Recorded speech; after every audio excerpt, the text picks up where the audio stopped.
From the other side of the aisle, it's Republican Congressman from Kentucky, Andy Barr. Congressman Barr, welcome to Meet the Press. Chuck, good to be with you. And you're no stranger to extraordinarily close elections, to elections midterms that have been as unusual as this one.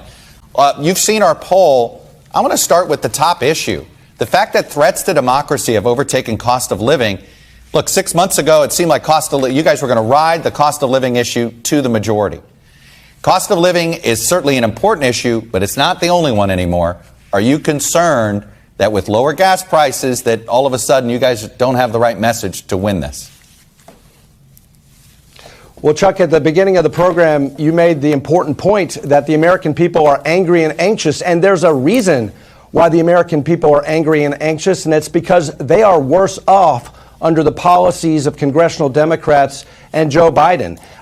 Yes, they are concerned about our country and the future of our country because we're in a recession, because we've had 2 consecutive quarters of negative economic growth, despite what the White House wants to do in redefining that term. Real wages are down. Credit card debt is up because people cannot afford this increased cost of living. We are experiencing the highest inflation, Chuck, in 40 years. The average American household is suffering under $5,000 reduced purchasing power. They're paying more for virtually everything. Gas prices have doubled. There's an energy crisis in this country because this president has waged a war on energy in this country.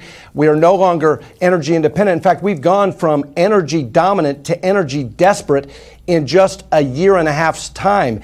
And we are experiencing a crime wave, 15% increase in homicides because of the defund police movement. And we have no operational control over the southern border. In my home state of Kentucky, we are experiencing the worst fentanyl overdose crisis in our country. No, Kentucky is not on the southern border, but we are a border state because our citizens are dying because this administration and this leadership in the Democrat-controlled Congress refuses to follow the law and secure our border, and people are dying because of it. That's why the American people are anxious and angry in this country and why they want to change. Let me ask you this.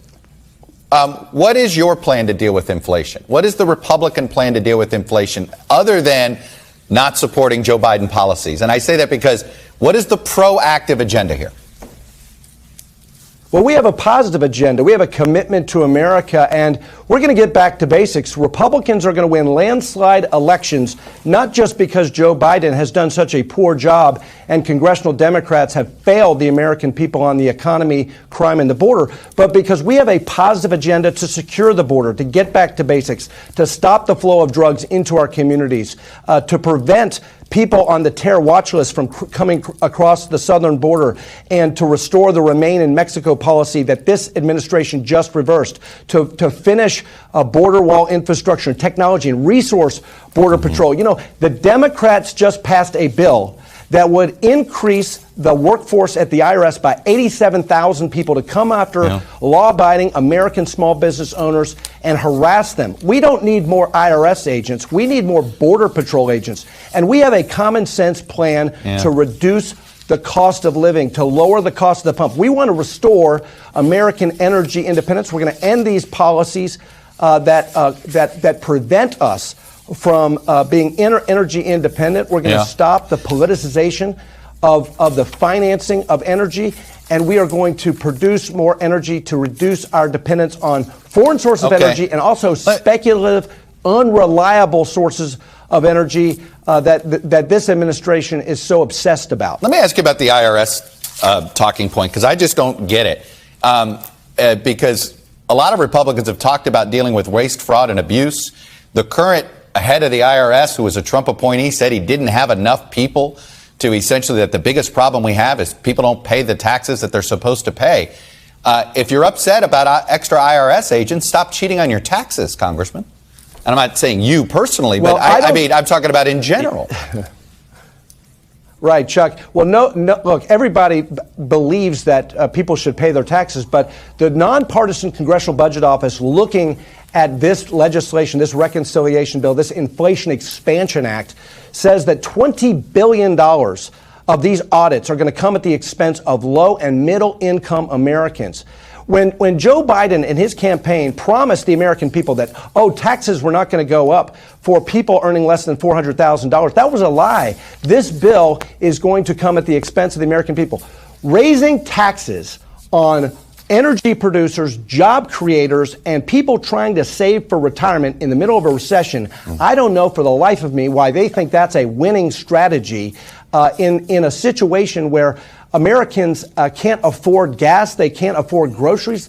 Heck, moms can't even get baby formula right now. So the economy is not serving the Democrats well, and only in Joe Biden's America, is the solution to an inflation-induced, spending-induced inflation crisis more spending. The way to fix inflation is to lower taxes, to repair our supply chains, and to produce more energy to lower prices. That's the solution, and that's the Republican solution. I want to get you to respond to what happened to Liz Cheney earlier this week. Here's what she said in her concession speech. We have candidates for Congress, including here in Wyoming, who refuse to acknowledge that Joe Biden won the 2020 election and suggest that states decertify their results. Our nation is barreling once again towards crisis, lawlessness, and violence. No American should support election deniers for any position of genuine responsibility, where their refusal to follow the rule of law will corrupt our future. Congressman, you voted to certify this election. You're not one of these folks that goes out there talking about this nonsense. But there are a lot of House Republicans that are being supported by the NRCC and the campaign committee that do. Respond to Congresswoman Cheney there. Do you agree with her warnings and concerns? Well, I think it goes to show that, and the election outcomes in a lot of these primaries, it goes to show these congressional seats do not belong to politicians in Washington. These seats belong to the American people, and there is a massive, massive disconnect between the priorities of politicians in Washington and the concerns of the American people. I've been back in my district in Irvine, Kentucky, Mount Sterling, Kentucky, in Harrodsburg, Kentucky, Richmond, Kentucky over the last several weeks, and not once have any of my constituents, Republican or Democrat, talked about the 2020 election, January 6th, the committee in Washington, or any of these issues. They're talking about not being able to afford putting food on the table, putting gas in their trucks, and not being able to see their grandson again because he died of a fentanyl overdose because we don't have control over our southern border.